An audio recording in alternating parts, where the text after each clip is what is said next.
નમસ્કાર વિદ્યાર્થી મિત્રો, હું દિવેશ ઢીમર ધોરણ 9ના સામાજિક વિજ્ઞાનના ઓનલાઈન લેક્ચરમાં આપ સર્વ વિદ્યાર્થીઓનું હાર્દિક સ્વાગત કરું છું. વિદ્યાર્થી મિત્રો, સોશિયલ સાયન્સની અંદર આપણે ચેપ્ટર નંબર 15 જળ પરિવહનનો અભ્યાસ કરી રહ્યા હતા અને લાસ્ટ વિડીયોની અંદર મેં ગંગા નદી પ્રણાલી વિશે તમને સમજાવ્યું હતું. મોસ્ટ ટાઈમથી સવાલ હતો વિદ્યાર્થી મિત્રો. હવે આજના આ વિડીયોની અંદર આપણે સિંધુ નદી પ્રણાલી વિશે સમજવાનું છે. વિદ્યાર્થી મિત્રો, આ પાઠની અંદર આપણે સિંધુ નદી પ્રણાલી આવશે, નર્મદા પ્રણાલી આવશે, ત્યારબાદ કૃષ્ણા, કાવેરી, ગોદાવરી નદી પ્રણાલી આવશે. તો આ બધા સવાલો પરીક્ષાની દ્રષ્ટિએ મહત્વના છે. હવે આપણે એના વિશે આગળ વધીએ અને સિંધુ નદી પ્રણાલી વિશે સમજીએ. 3 માર્ક્સની અંદર પૂછી શકાય. વિદ્યાર્થી મિત્રો, આ સિંધુ નદીને ઘણી બધી નદીઓ મળે છે. સિંધુ નદી એ 5 નદીઓનું સંગમ સ્થાન પણ છે અને એ 5 નદીઓના સંગમ સ્થાનને આપણે પંજાબ તરીકે ઓળખીએ છીએ, જેની અંદર સિંધુ, સતલુજ, રાવી, બિયાસ, ચિનાબ, ઝેલમ, આમ 5 નદીઓ તેને મળે છે અને તે પાકિસ્તાનમાંથી થઈને પણ વહે છે. શરૂઆત કરીએ આપણે સિંધુ નદી પ્રણાલી વિશે. તો કોઈ પણ મોટી નદી તથા તેની શાખા નદીઓ એકબીજાને મળે અને ત્યારે જે સ્વરૂપ રચાય તેને જળ પરિવાહ પ્રણાલી કહે છે. આપણે જોયેલું હતું જળ પરિવાહ અને જળ વિભાજક. જળ વિભાજક એટલે કોઈ પર્વત, ઉચ્ચ પ્રદેશ કે કોઈ સ્થાન એ નદીના 2 ફાટમાં એને વિભાજિત કરતું હોય તો એને કહેવાય જળ વિભાજક. અને જળ પરિવાહકોને કહેવાય કે કોઈ પણ મોટી નદી તથા તેની શાખા નદી એકબીજાને મળે અને ત્યારે જે સ્વરૂપ રચાય તેને જળ પરિવાહ પ્રણાલી કહે છે. હિમાલયમાંથી નીકળતી મુખ્ય નદી તરીકે સિંધુ નદીને પણ અનેક શાખા નદીઓ મળે છે. આ હિમાલયમાંથી જે સિંધુ નદી નીકળે છે એને પણ શાખા અનેક બીજી શાખિત નદીઓ મળે છે. સિંધુ નદીનું ઉદ્ગમ સ્થાન તિબ્બતમાં આવેલું માનસરોવર નજીક છે. લોકો કૈલાસ માનસરોવરની યાત્રાએ જાય છે, એમ કહેવાય કે અંતિમ યાત્રા હોય. આપણી 4 ધામની યાત્રા પછી લોકો કૈલાસ માનસરોવરની યાત્રાએ જાય તો સિંધુ નદીનું ઉદ્ગમ સ્થાન માનસરોવર છે. સિંધુ નદીની લંબાઈ લગભગ 2900 કિલોમીટર છે, એટલે 3000 કિલોમીટર જેટલી લાંબી નદી છે. સિંધુ નદી પશ્ચિમ તરફ વહી ઉત્તર પશ્ચિમ તરફ આગળ વધીને જમ્મુ કાશ્મીરના લદ્દાખ જિલ્લામાં પ્રવેશે છે ત્યારે ત્યાં તેને જાસ્કર, નુબ્રા, શ્યોક, હુંજા જેવી શાખા નદીઓ સિંધુને મળે છે. સિંધુને કઈ કઈ શાખા નદીઓ મળે? જ્યારે ભારતની અંદર એન્ટ્રી લે, ક્યાંથી એન્ટ્રી મારે? લદ્દાખમાંથી. જ્યારે લદ્દાખમાં એ પ્રવેશે છે ત્યારે એને જાસ્કર, નુબ્રા, શ્યોક અને હુંજા જેવી શાખા નદીઓ મળે છે. અને આ વિસ્તારમાં દુર્ગમ કોતરોનું નિર્માણ પણ સિંધુ નદી કરે છે. વિદ્યાર્થી મિત્રો, આ સિંધુ નદીની આપણે વાત કરીએ તો આ લદ્દાખની અંદર તમે પર્વતો જોજો, બરાબર? ત્યાં જે કોતરોનું નિર્માણ કરેલું છે ને, એ કોતરોનું નિર્માણ કોને કરેલું છે? સિંધુ નદીઓએ જ કર્યું છે. તે બાલ્ટિસ્તાન અને ગિલગિટ ક્ષેત્રમાં વહીને અટક આગળ પર્વતીય ક્ષેત્રમાંથી બહાર નીકળે છે. ક્યાંથી? તે બાલ્ટિસ્તાન, ગિલગિટ વગેરે ક્ષેત્રમાંથી વહીને અટક આગળ પર્વતીય ક્ષેત્રમાંથી બહાર નીકળે છે. સિંધુ નદીને પાકિસ્તાનના મિઠાનકોટ પાસે સતલુજ, બિયાસ, રાવી, ચિનાબ અને ઝેલમ આ 5 નદીઓ શાખા નદી તરીકે મળે છે. જો ઇન્ડિયાની અંદર એને જાસ્કર, નુબ્રા, શ્યોક અને હુંજા જેવી નદી મળે, જ્યારે પાકિસ્તાનની અંદર મિઠાનકોટ પાસે એને સતલુજ, રાવી, બિયાસ, ઝેલમ, ચિનાબ જેવી 5 નદીઓ મળે છે. આ બધી નદીઓનો સંયુક્ત પ્રવાહ દક્ષિણ તરફ વહીને આખરે પાકિસ્તાનમાં થઈને અરબ સાગરને મળે છે. આ જે જળ પરિવાહવાળી નદીઓ હોય એ નદીઓની ખાસિયત આપણે જોઈ હતી કે નદીઓ કોને મળે? અરબ સાગરને મળે, બરાબર છે? તો આ હતી સિંધુ નદી પ્રણાલી. વિદ્યાર્થી મિત્રો, પરીક્ષાની દ્રષ્ટિએ IMP છે. એની લંબાઈ પૂછી શકાય MCQ ની અંદર 2900 કિલોમીટર અને એનું ઉદ્ગમ સ્થાન તમને પૂછાય તિબ્બતમાં આવેલું માનસરોવર. નેક્સ્ટ સવાલ જોઈએ. નેક્સ્ટ સવાલ છે બ્રહ્મપુત્ર નદી વિશે પ્રણાલી વિશે સમજાવો. ગંગા નદીની અંદર બ્રહ્મપુત્ર નદીનો ઉલ્લેખ આવ્યો હતો અને તેની અંદર આપણે વાત કરેલી હતી કે ગંગા અને બ્રહ્મપુત્ર જેનો સંયુક્ત પ્રવાહ મેઘનાના નામે ઓળખાય છે તેને ખૂબ જ સરસ મજાના કાપનું નિર્માણ કર્યું છે. વિદ્યાર્થી મિત્રો, આ બ્રહ્મપુત્ર નદી જે છે ને એ વધારે વરસાદવાળા ક્ષેત્રમાંથી નીકળે છે. દર વર્ષે આ બ્રહ્મપુત્ર નદીમાંથી એક સવાલ પૂછાય છે કે પૂર્વના દેશોમાં બ્રહ્મપુત્ર નદી વિનાશક પૂરની તારાજી સર્જે છે.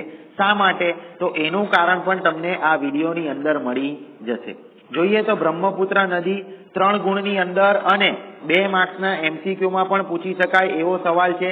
તો બ્રહ્મપુત્ર નદી તિબ્બતમાં આવેલા માનસરોવરની પૂર્વમાંથી તથા સિંધુ અને સતલુજ નદીના મૂળની નજીકથી જ નીકળે છે. એટલે કે સિંધુ, સતલુજ અને બ્રહ્મપુત્ર નદીના મૂળ એક જ છે. ક્યાંથી નીકળે છે? તિબ્બતમાં આવેલા માનસરોવરની પૂર્વમાંથી. તો બ્રહ્મપુત્ર નદી તિબ્બતમાં આવેલા માનસરોવરની પૂર્વમાંથી તથા સિંધુ અને સતલુજના મૂળની નજીકથી નીકળે છે. આ નદી હિમાલયની શ્રેણીની સમાંતર પૂર્વમાં વહે છે અને તેની લંબાઈ લગભગ 2900 કિલોમીટર છે. એટલે બ્રહ્મપુત્ર નદીની લંબાઈ પણ આના જેટલી છે. કેટલી છે? 2900 કિલોમીટર છે. તે નામચા બરવા શિખરની પાસેથી અંગ્રેજી અક્ષર યુ આકારે વળાંક લઈને ભારતના અરુણાચલ પ્રદેશમાં પ્રવેશે છે. વિદ્યાર્થી મિત્રો, આ ધ્યાન આપજો. બ્રહ્મપુત્ર નદી ભારતની અંદર ક્યાંથી પ્રવેશે છે? અરુણાચલ પ્રદેશમાંથી. જ્યારે આપણે આગળની ટૂંકનોંધ જોઈ સિંધુ નદી એ લદ્દાખમાંથી પ્રવેશે છે. બ્રહ્મપુત્ર નદી નામચા બરવા નામનું જે શિખર છે એ શિખરની પાસેથી અંગ્રેજી અક્ષર યુ આકારનો વળાંક લઈને અરુણાચલમાં પ્રવેશે છે અને અરુણાચલ પ્રદેશની અંદર એ કયા નામે ઓળખાય છે? તો અરુણાચલ પ્રદેશની અંદર તે દિહાંગના નામે ઓળખાય છે. આગળ વધીએ આપણે. દિહાંગ, લોહિત અને કેનુલા જેવી શાખા નદીઓ તેને મળે છે. કઈ કઈ શાખા નદીઓ મળે છે તેને? દિહાંગ, લોહિત, કેનુલા એવી શાખા નદીઓ મળે છે. જેવી તે અસમમાં પ્રવેશે એ અસમમાં તે બ્રહ્મપુત્ર તરીકે ઓળખાય છે અને અસમમાં અનેક શાખા નદી તેને મળે છે. આમ બ્રહ્મપુત્ર નદી ગુંફિત સ્વરૂપમાં વહે છે. ગુંફિત સ્વરૂપમાં એટલે એની અંદર ઘણી બધી બીજી શાખા નદીઓ વહન પામે છે. શાખા નદીઓ એ બ્રહ્મપુત્ર નદીને મળે છે. સૌથી પહેલા જ્યારે અરુણાચલ પ્રદેશમાં પ્રવેશ કરે ત્યારે તે શેના નામે ઓળખાય છે? અરુણાચલ પ્રદેશની અંદર એ દિહાંગના નામે ઓળખાય છે અને ત્યારબાદ એ અસમમાં પ્રવેશે ત્યારે એ કયા નામે ઓળખાય છે? બ્રહ્મપુત્ર તરીકે ઓળખાય છે. આગળ વધીએ છોકરાઓ. આગળ છે કે ભારતમાં તે વધુ વરસાદવાળા ક્ષેત્રમાંથી વહે છે. તેથી અહીં જળ જથ્થાની અને કાપની માત્રામાં વધારો થાય છે. દર વર્ષે વર્ષા ઋતુની અંદર તેના જળ જથ્થામાં વધારો થાય છે, જેને કારણે અસમ અને બાંગ્લાદેશમાં આવતા પૂરથી ભારે વિનાશ થાય છે. એક તો પહેલા જ બ્રહ્મપુત્ર નદીની અંદર ઘણી બધી શાખા નદીઓ વહે અને ચોમાસાની અંદર એ એવા પ્રદેશોમાંથી વહે છે જે પ્રદેશોની અંદર બહુ ઘણો બધો વરસાદ વરસતો હોય, જેને કારણે દર વર્ષે ચોમાસાની ઋતુમાં એમાં વિનાશક પૂર આવે છે. ચોમાસામાં વરસાદને લીધે અસમમાં વધુ પ્રમાણમાં નિક્ષેપણ થાય છે. આ નદીના રેતીના પ્રમાણમાં વધારો થતા તેની સપાટી ઊંચે આવે છે. તેથી આ નદી તેના પ્રવાહમાં વારંવાર માર્ગ પરિવર્તન ધરાવે છે. બરાબર ને? પૂર આવવાને કારણે શું થાય છે? તો કે ભાઈ નિક્ષેપણ વધારે થાય અને નદીની રેતીના પ્રમાણમાં શું થઈ જાય છે? વધારો થાય છે, જેને કારણે તેની સપાટી ઊંચી આવે છે. તો વિદ્યાર્થી મિત્રો, આ સવાલ હતો બ્રહ્મપુત્ર નદી વિશે, જેની લંબાઈ 2900 કિલોમીટર જેટલી છે, જે ક્યાંથી નીકળે છે? તિબ્બતમાં આવેલા માનસરોવરની પૂર્વમાંથી, જ્યાં સિંધુ અને સતલુજ નદીના મૂળ છે. એ સિંધુ અને સતલુજ નદીના મૂળની નજીકથી નીકળે છે અને તે નામચા બરવા, આ શિખરનું નામ યાદ રાખજો, નામચા બરવા શિખરના પાસેથી અંગ્રેજી અક્ષર યુ જેવો વળાંક લઈને અરુણાચલ પ્રદેશમાં પ્રવેશ કરે છે. હવે આપણે બીજી નદી પ્રણાલી વિશે જોઈએ. બીજી નદી પ્રણાલી છે ગોદાવરી બેસિન વિશે સમજાવો. વિદ્યાર્થી મિત્રો, ગોદાવરી નદી એ ક્યાંથી નીકળે છે તો કે ભાઈ નાસિક જિલ્લામાંથી નીકળે છે અને તે દ્વીપકલ્પીય નદી છે. કેવી નદી છે? દ્વીપકલ્પીય નદી. બરાબર છે. અને દ્વીપકલ્પીય નદીની અંદર આપણને ખબર છે કે દ્વીપકલ્પીય નદી એ કોને મળે છે? તો દ્વીપકલ્પીય નદી છેલ્લે બંગાળાની ખાડીને મળે છે. બરાબર છે. તો જોઈએ ગોદાવરી બેસિન વિશે. તે મહારાષ્ટ્રના નાસિક જિલ્લાના પશ્ચિમ ઘાટના જોડાઓમાંથી નીકળે છે અને આ નદી પૂર્વમાં વહીને બંગાળાની ખાડીને મળે છે. તે દ્વીપકલ્પીય નદીઓમાં સૌથી મોટી નદી છે. વિદ્યાર્થી મિત્રો, પરીક્ષાની અંદર પૂછી શકાય કે દ્વીપકલ્પીય નદીઓની અંદર સૌથી મોટી નદી કઈ છે? તો ગોદાવરી નદી, અને તેની લંબાઈ લગભગ 1465 કિલોમીટર છે. 1465 યાદ રાખજો, એની લંબાઈ યાદ રાખજો. અને દ્વીપકલ્પીય નદીમાં સૌથી લાંબી નદી ગોદાવરી છે. આ નદી બેસિનનો 50% ભાગ મહારાષ્ટ્રની અંદર છે. કેટલા ટકા ભાગ? 50% ભાગ. જ્યારે બાકીનું ક્ષેત્ર મધ્યપ્રદેશ અને આંધ્રપ્રદેશમાં છે. ગોદાવરી નદીનો 50% ભાગ ક્યાં છે? મહારાષ્ટ્રમાં છે. ગોદાવરી નદીને કઈ કઈ શાખા નદીઓ મળે છે? પૂર્ણા, વર્ધા, પ્રાણહિતા, મંજરા, વેનગંગા અને પેનગંગાનો સમાવેશ અનેક શાખા નદીઓ તરીકે ગોદાવરીને મળે છે. બરાબર છે. તો વેનગંગા, પેનગંગા, આ બે નામ તો યાદ રહી જશે. પૂર્ણા, મંજરા, વર્ધા અને પ્રાણહિતા વગેરે નદીઓ, શાખા નદીઓ ગોદાવરી નદીને મળે છે. ગોદાવરી નદીનો પ્રવાહન માર્ગ લાંબો અને બેસિન ક્ષેત્રે વિશાળ છે, જેને કારણે તેને દક્ષિણની ગંગા તરીકે ઓળખવામાં આવે છે. વિદ્યાર્થી મિત્રો, પરીક્ષાની અંદર આમાંથી એક કારણ પૂછાય છે કે ગોદાવરી નદીને દક્ષિણની ગંગા તરીકે કેમ ઓળખવામાં આવે છે? તો કે ભાઈ ગોદાવરી નદીનો પ્રવાહન માર્ગ લાંબો, બેસિન ક્ષેત્ર વિશાળ છે, જેને કારણે તેને દક્ષિણની ગંગા તરીકે ઓળખવામાં આવે છે. બીજી એક ખાસિયત શું છે? તો બીજી એક ખાસિયત છોકરાઓ એ છે કે તે દ્વીપકલ્પીય નદીઓમાં સૌથી મોટી નદી છે, બંગાળાની ખાડીને મળે છે અને તેની લંબાઈ 1465 કિલોમીટર છે. તો વિદ્યાર્થી મિત્રો, 3 પ્રણાલી જોઈ ગયા આપણે. કઈ કઈ પ્રણાલી જોઈ? તો સૌથી પહેલા આપણે ગોદાવરી તો અત્યારે જોઈ, ત્યારબાદ આપણે જોયું બ્રહ્મપુત્ર નદી પ્રણાલી વિશે, ત્યારબાદ આપણે જોયું સિંધુ નદી પ્રણાલી વિશે. અને વિદ્યાર્થી મિત્રો, હજી એક નાનો સવાલ આપણે જોઈ લઈએ કે હિમાલયથી થતા ભારતને લાભ જણાવો. હિમાલય ભારતને કઈ રીતે ઉપયોગી છે? આ સવાલ પણ ઘણો આઈએમપી છે. પરીક્ષાની અંદર 2 ગુણમાં આ ચેપ્ટરમાંથી પૂછાય છે અને ઘણો સહેલો સવાલ છે. હિમાલય એક હિસાબે આપણે જોઈએ ને તો આપણને કુદરતી દિવાલ છે આપણે. બરાબર છે.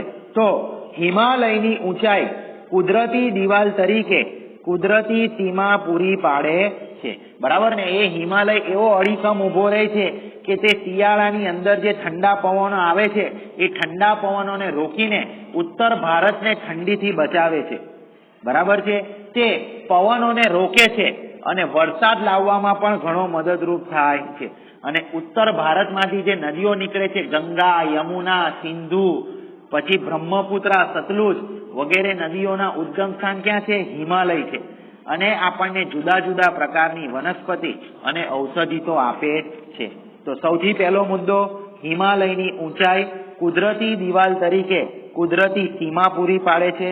મુદ્દા નંબર 2, તે શિયાળામાં મધ્ય એશિયા તરફથી વાતા ઠંડા પવનને રોકીને ઉત્તર ભારતને અતિશય ઠંડીથી બચાવે છે. તે નૈઋત્યના મોસમી પવનને રોકીને ભારતમાં ભૂપૃષ્ઠનો વરસાદ વરસાવવા મદદરૂપ બને છે.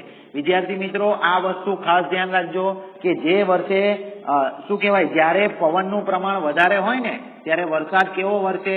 ઓછો વરસે. બરાબર છે? ત્યારે વરસાદ બરાબર વરસે નહીં.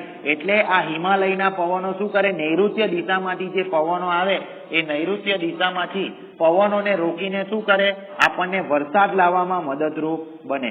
તે ઉત્તર ભારતની નદીઓનું ઉદ્ગમ સ્થાન એ કયું છે? હિમાલય છે. અને જેને કારણે ત્યાંથી નીકળતી નદીઓમાં બારે માસ પાણી રહે છે. આ ઉપરાંત તે જુદા જુદા પ્રકારની વનસ્પતિ અને ઔષધિ માટે ઉપયોગી છે. તો વિદ્યાર્થી મિત્રો, પરીક્ષાની અંદર આ સવાલ અવારનવાર પૂછાય છે કે હિમાલયથી થતા ભારતને લાભ જણાવો. ઘણો સહેલો સવાલ છે. ઠંડી રોકે, વરસાદ લાવવામાં મદદરૂપ થાય, કુદરતી સીમા પૂરી પાડે, આ ઉપરાંત નદીઓનું ઉદ્ગમ સ્થાન છે અને અનેક પ્રકારની ઔષધિઓ આપે છે. તો વિદ્યાર્થી મિત્રો, આજના વિડીયોની અંદર બસ આટલું જ. નેક્સ્ટ વિડીયોની અંદર આપણે નર્મદા નદી બેઝિન, કૃષ્ણા, કાવેરી, ગોદાવરી બેઝિન વિશે વાત કરીશું. વિદ્યાર્થી મિત્રો, વિડીયો ગમ્યો હોય તો એને લાઈક કરો, શેર કરો, સબસ્ક્રાઇબ કરો અને જોતા રહો ત્રિનેત્ર ક્લાસીસની ચેનલને. Thank you. જય હિન્દ. વંદે માતરમ.